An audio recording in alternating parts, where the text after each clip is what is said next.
Hi guys, welcome back to my channel. ఈరోజు మనం dry fruit laddu చేస్తున్నాం. అందుకు బాదాం, కాజు, pumpkin seeds, sunflower seeds, water melon seeds and dates తీసుకోవాలి.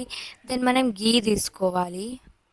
ఒక బాండి పెట్టుకొని అందులో 2 స్పూన్స్ ఆఫ్ గీ వేసుకోవాలి. ఆ బాండీలో మనం గీ వేసుకున్న దాంట్లో బాదాం అండ్ కాజుని వేసుకొని గోల్డెన్ బ్రౌన్ కలర్ వచ్చే వరకు మనం రోస్ట్ చేసుకోవాలి. అందులోనే మనం పంకిన్ సీడ్స్ వేసి and water melon seeds and sunflower seeds వేసుకొని నీట్గా రోస్ట్ చేయాలి. రోస్ట్ చేశాక మనం వాటిని ఒక ప్లేట్లోకి కన్వర్ట్ చేసుకోవాలి.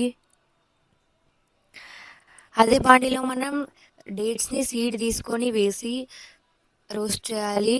దెన్ అన్నిటినీ కలిపేసి రోస్ట్ చేసుకొని అవి కూల్ అయ్యాక మనం లడ్డూస్ లాగా చుట్టేసుకోవాలి. లడ్డూస్ చేసుకున్న సూపర్ టేస్ట్ ఉంది గైస్, మీరు కూడా ట్రై చేయండి.